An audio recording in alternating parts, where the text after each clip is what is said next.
Okay, so here it is, finally the video you all wanted.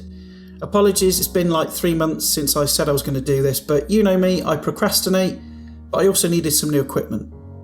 Now, please be warned, this is not going to be for the faint-hearted.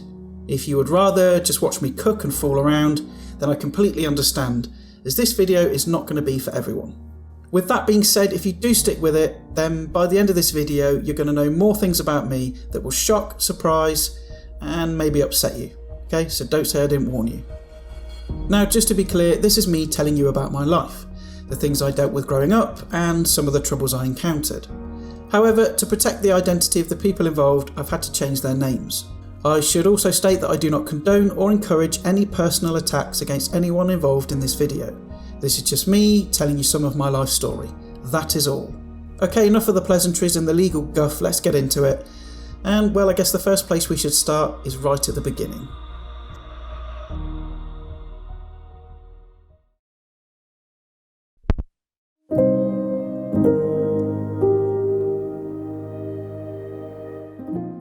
This is me, born on the 21st of June 1982 to my mother and father, who for the sake of this video we shall call Delia and Greg, in the wonderful English city of Leicester.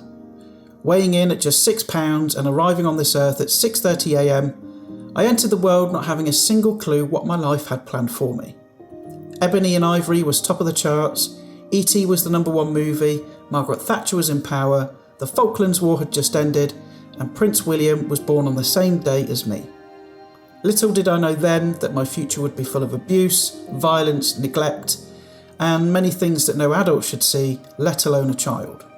I was innocent, and I didn't deserve what was about to happen to me. None of us did.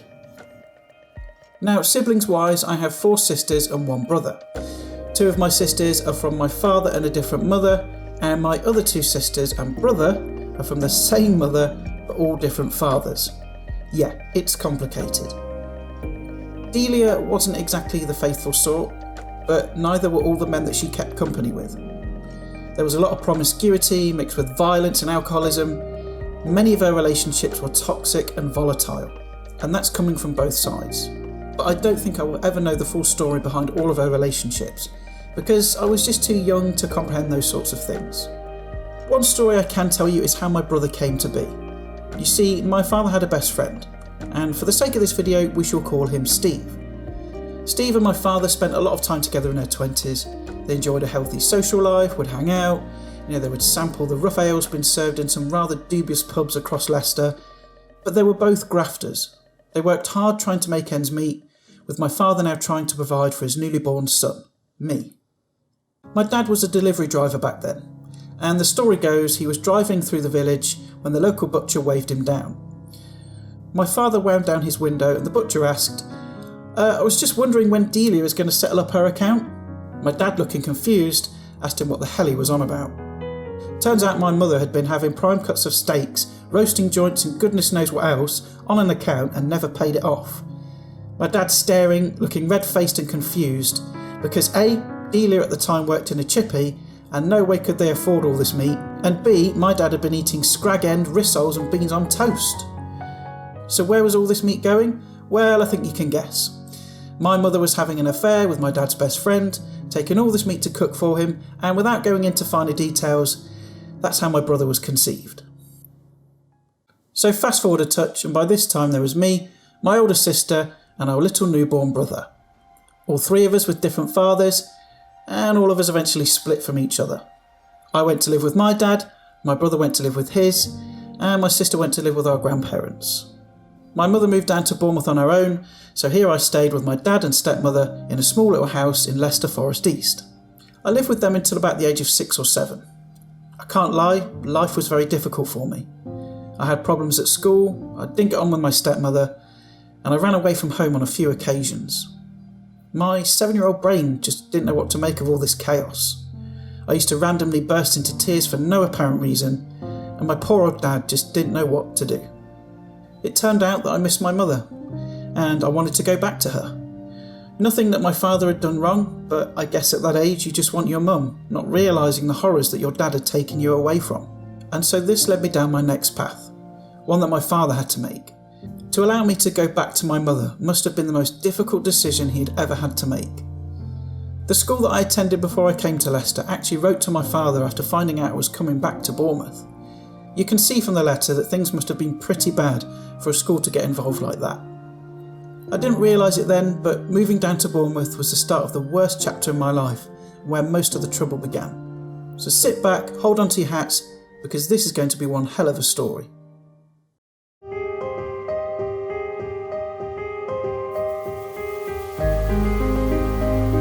It all began quite nice actually. Here I was living right by the sea, in a modern small studio flat with my mother and a new partner who we shall call Paul. Paul wasn't perfect, but he was a lot of fun and did alright by me most of the time. My mother had a job working in a hotel kitchen, and I enjoyed life at my new school. Life was good. I made friends and would often go down to the arcade, trying to win knock-off brand cuddly toys from the claw machines and thrown obscene amounts of 2p pieces into the coin pushers. However, things started to turn sour when I noticed we had to move house all very suddenly.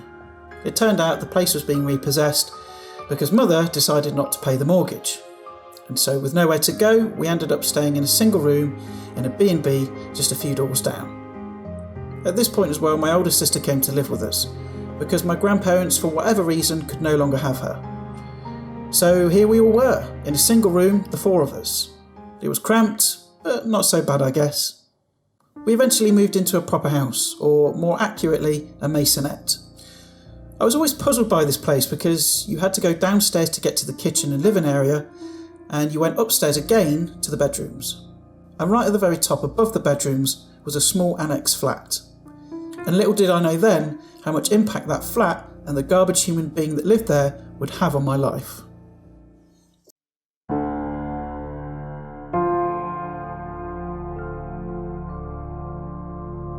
Now in this flat, right above all our bedrooms, lived a man that we shall call Sean. Sean was a 60-ish, skinny, grey-haired old man who made his living as a nightclub DJ. He smoked a horrendous amount of roll-ups and had hardly any teeth. I would occasionally see him come and go, but nothing unusual about that. One day the doorbell rang, so I ran up the stairs and answered the door.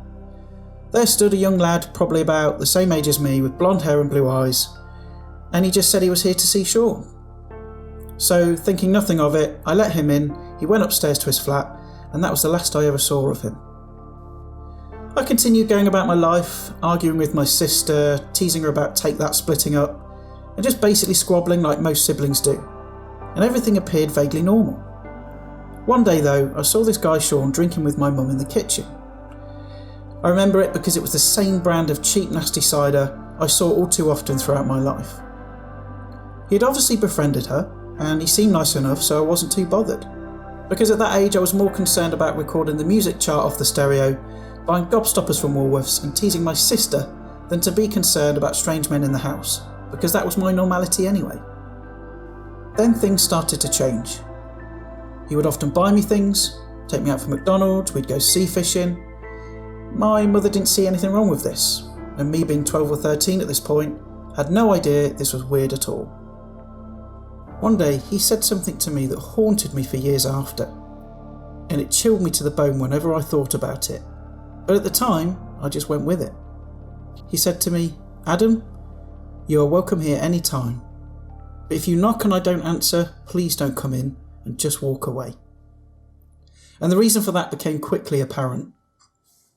One day he invited me up to his flat. I went up, sat down, and we watched some TV, all very casual. I can't remember what we watched, but I do remember the smell of stale tobacco and all of his records littered about the flat. As we sat there in silence, me enjoying some snacks, he then began to touch my leg, with his bony, nicotine-stained hand slowly moving up to you-know-where. I froze. I was absolutely petrified. I trusted this man, and he was violating me, and I didn't know what to do. And so I had to muster all my strength to stand up and run downstairs to my mum. I was hysterical, shaken and in tears, as you can imagine. But what happened next changed my life forever, and also manifested itself later on in life, as you will see. You see, I wanted comfort, but I also wanted this man to pay for what he had done. He broke my trust and he violated me. I thought to myself, I'm safe now, Mum will sort this. But no, I distinctly remember, after telling her what had happened, there I was, curled up in a ball, shaken on the lounge floor, whilst he was in the kitchen again, enjoying that same cheap cider with my mum, as if nothing had happened. He clearly lied to her, she took his word against mine, or she knew about it all along. But I guess I'll never know the truth. Clearly I never went to see him again after that, but I had to live in that house with him still upstairs, living there, and my bedroom was only metres away. I started to suffer at school. I became reclusive, withdrawn, and along with the bullying, it all became too much. One day I broke down and I told my head of year everything. I was a teenager, I should have been enjoying my time at school, but instead here I was, telling one of my teachers in very graphic detail what this guy did to me. He contacted social services and then sent me home. Of course, I told my mother what happened, and I remember as if it was yesterday her response. Why did you have to tell him and get social services involved? Just wow, I thought. What was this woman's motive? Why was she so angry with me? I hadn't done anything wrong. I was the victim here. Anyway, I think it was a few days later, a lady from social services turned up. She asked my mum some questions, away from earshot from me, and that was all I remember. Nothing changed and Sean still lived in that dingy flat. You see, my mother was, and still is, a pathological and very good liar. She can manipulate people and switch out her emotions to any given situation. So I have no doubt in my mind that she lied to that social worker. I did my best to block it out and carry on with school. Life continued to be tough. Strange men come into the house day and night. Drugs and alcohol were prevalent along with the neglect and violence. I'll tell you this, it's quite something when you see someone you've never met before, so high on drugs that they are literally screaming in your face until their voice cracks because they see you as a monster. This was my normality and I had to deal with it. Around this time my other sister was born, and we'll call her Tilly. She was a funny kid, and I doted on her so much. In fact, I taught her how to walk, because mother was too drunk most of the time to look after Tilly herself.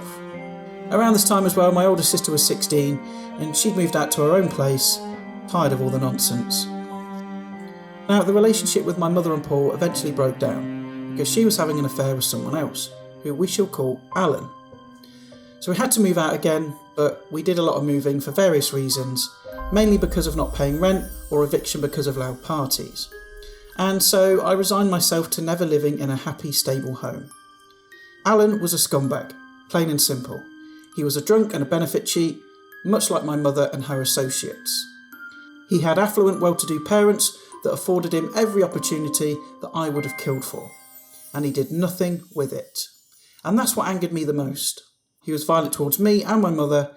In fact, I have a scar on my right arm where he bit me as I tried to get him off my mother. It's faded over the years, but it's still there as a constant reminder of what a total scumbag he was. Now, before we move on to the next part, I should probably say at this point, if you're finding this all a bit too much, it's too heavy, switch off for a bit, go and watch some kittens or cute baby laughing videos, okay? Have a bit of a break. Pause it and come back. But if you want to carry on, let's move on to the next story. So fast forward a bit, I'm now 16 years old. I've left school and I'm now at college studying IT. It was at this time that we'd moved again to a place called Bear Wood. It was a nice suburban area with an awesome forest and heathland area to go adventuring on. Alan was still a scumbag and the relationship broke down between him and Mum for various reasons on both sides. Me, Tilly and Mum had moved into this nice little house, just the three of us, which felt strange at first. Mum got herself a new job as a shop manager, and things just seemed to be looking up. Great, I hear you say. Well, yes, for quite a while things appeared to be normal-ish. I was still very much a recluse, but Mum had a steady job and met a really nice guy who we shall call Michael. Michael was a plasterer by trade. He was self-employed and earned a good wage. He was kind, gentle, and treated my mother right. He'd sling me a few quid here and there, which I mostly spent on Nintendo games and sweets. This was a time when I felt real hope, and things were getting better and more stable. I was still very much a damaged young man, I just didn't know it yet. But this was probably the most normal I had felt in a long, long time. But, of course, it didn't last long. After a while, Delia decided to cheat on Michael with that scumbag Alan. She gave up all she had to get back with him, and I don't know why. I was devastated because I knew it meant things would rapidly go downhill. And boy, did they. He soon moved into the home, and so the parties began again, as did the loud music, the alcohol, drugs, etc, etc. As a result, we were evicted again because our neighbours complained about the noise. Fan-bloody-tastic. Mum and Alan got this dingy one-bedroom flat in a place called Boscombe with Tilly. But they had no room for me. So I ended up having to move in with Tilly's father. You know the guy that she left because she had an affair with this same person? Yeah, it's messed up, I know. She was supposed to pay Paul some money each week to keep me. She never did, and in fact the only payment he ever received was a bag of frozen food on arrival of me and my belongings. He didn't have to take me in, but I'm thankful that he did. He took care of me for a few years until I was 18 and able to get my own place. And that's exactly what I did. On my 18th birthday, I signed a lease to the crummiest bedsit you could imagine. It had vomit green flocked wallpaper and lipstick red carpet that was actually stapled to the floor. It had a 2-hob baby belling cooker, a sink and a window. It was very basic. I also had to share a shower with the rest of the flats, so you can imagine how hygienic that was. You had a meter, you put 50p in, it would give you so long and then it would cut off. Sometimes if I hadn't got much money, I would listen out for someone having a shower. As soon as they were done, I would run down, have a quick shower before it switched off. 50p was a lot to me back then. Yes, it was pretty dire, but it was my first home. And for the first time in my life, I didn't have to rely on anyone else. I was free. I worried a lot for Tilly though. She must have been about 5 or 6 at this point. Living with those 2 idiots, I knew she wouldn't be looked after properly. And I often used to go over just to make sure she was okay. I remember one particular day I went over to check on her. I rang the doorbell, but no one answered. And I could hear her little voice as she opened the letterbox and peered through. She was alone and locked in. I couldn't believe it. Mum and Alan had gone to the pub, locked her in the flat and gave the key to a stranger upstairs. The neglect astounded me and I was livid. I went to the pub where they were and made such a scene they had no choice but to leave out of sheer embarrassment.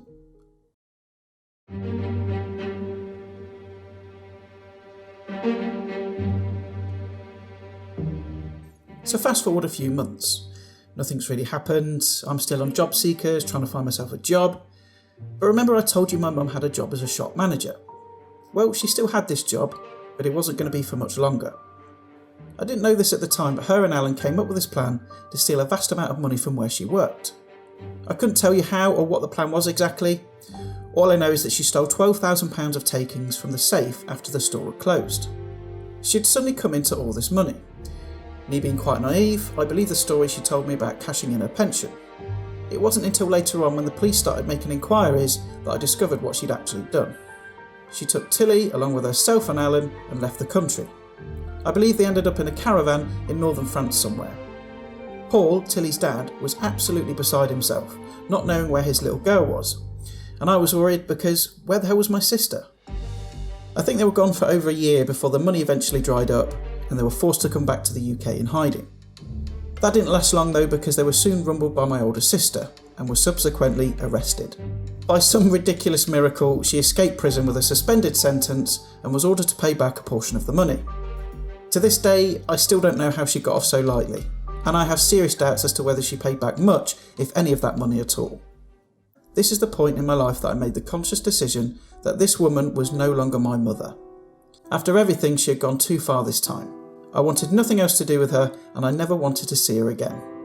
You might find this maybe too harsh, and you might be thinking she's still your mother. But again, there were plenty of other events that led to this decision. It was this one that was the final straw for me. She took my sister away from me and her family for a whole year. That to me was unforgivable. And that's how it's been ever since. The last time I actually laid eyes on her was in 2005 when my grandfather died and I went to his funeral. Delia eventually moved to Weymouth, where she's been hiding ever since. Tilly ended up back with her father, my older sister had her own life, and I was doing the best I could. I had relationships, many different jobs, from gutting turkeys at Christmas, to washing bloody hospital sheets, to collecting bins. I suppose this is where my love for food first started to manifest itself. I met a girl, and well, I wanted to impress her, obviously. And what started out as a very basic desire to make food turned into what you see on the channel today. Remember that bedsit with a 2-hob baby belling cooker? That's where I first taught myself how to cook. I remember you could just about fit a small sized chicken in the oven compartment. You couldn't get anything else in it, and sometimes you'd have to squash the top of the breast down just to make it fit. You know that awful gloopy chicken and white sauce that comes in tins? Well, it was that and rice that were my staples back then. But being on my own, I had to learn to cook. I had a woman I wanted to impress, and I actually enjoyed it. I soon realised that rice and squashed chicken just wasn't going to cut it, so I had to expand my culinary knowledge. I didn't really have much money, so I started going to the library and reading cookery books. One of the first 2 books I bought though were Rick Stein's Food Heroes, series 1 and 2. I still have them to this day, and I remember once spending a whole day preparing and making his beef stroganoff. I was so proud of myself for making this frankly alarmingly expensive meal for me and my girlfriend. I thought it was the business, she thought it less so. Food and cooking became a way for me to cope. It took me to a place where all these things that had happened just didn't matter anymore. It was my peace, it was my tranquility. Food took my mind away from that abuse, neglect and misery I had to endure as a child. It also helped me to deal with a lot of the issues I invariably suffered as a young man. I wasn't perfect, I'm still not. I've had stages in my life where I've wronged people, turned to heavy drinking, and at times a complete loser. But I always had the will and drive to do better myself, and try to stay on a steady path and not plunder into complete disarray. However, some things from my past manifested themselves right at the worst possible moment.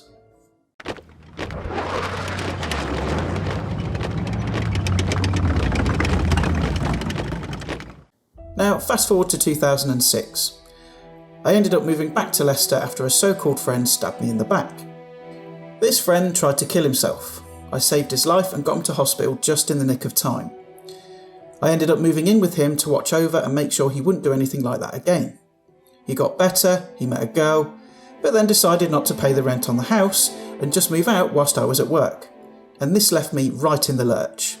I'd pretty much had enough of Bournemouth at this point. I'd broken up with my girlfriend, and now this. So I called up my dad, asked him to pick me up and take me back to Leicester.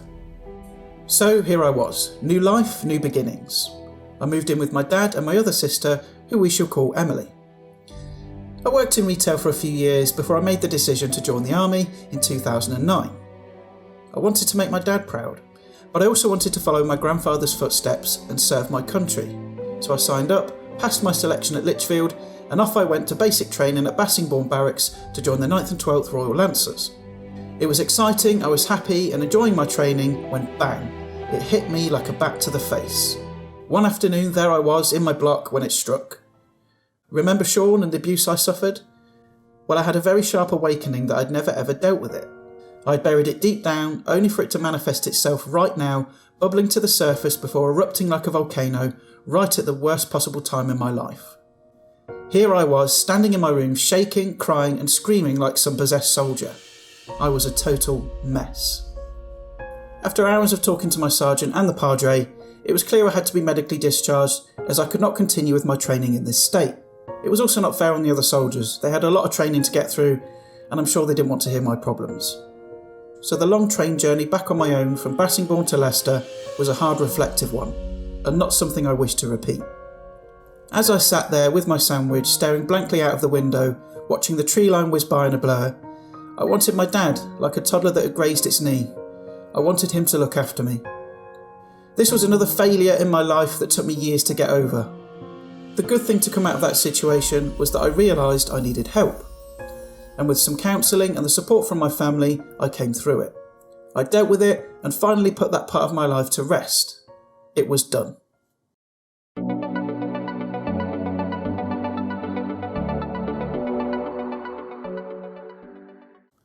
Once I'd come out of the army, I was working in retail again.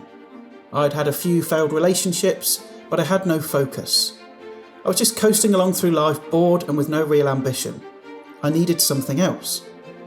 I was a pretty confident cook, and so in 2012 I began my blog, The British Menu, which started out as a blog about British recipes, but it quickly turned into a mouthpiece about all kinds of cuisines, food politics and more.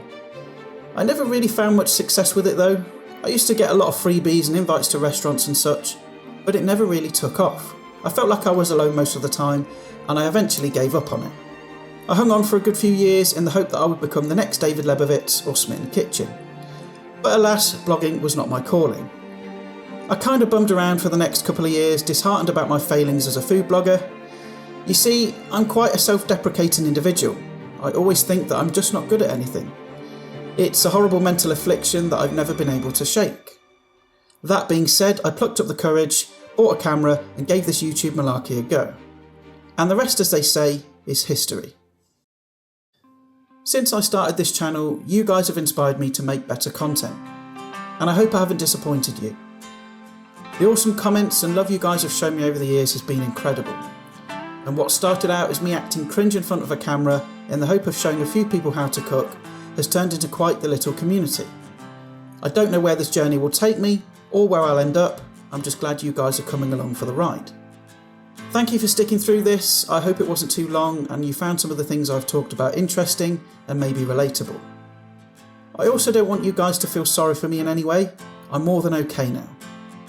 In fact, I'm way over the emotions of the past, and I'm only making this video because you guys wanted it, and I thought it'd be interesting for you guys to know where I came from. As I mentioned before though, there is a lot more to my life than what I've talked about today. But there is just far too much to put into one video. So I've kept it to just some of the main events to hopefully give you guys a little understanding of some of the things I have experienced. I should also say that it's always easy to see what's on the outside of us YouTubers, well anybody, but rarely what's going on the inside. And I think it's an important and positive thing for me to talk about these issues because it might help inspire someone going through some problems that they absolutely can achieve their goals and not be a slave to their past. I shall finish this off by saying thank you for watching. I appreciate that this video is way out of the realms of norm for a cooking channel, so thank you. If you have any questions about what I've talked about today, ask in the comments and I'll do my best to answer them. Feel free to share this around and I'll see you guys in the next video. Thank you and I love you all.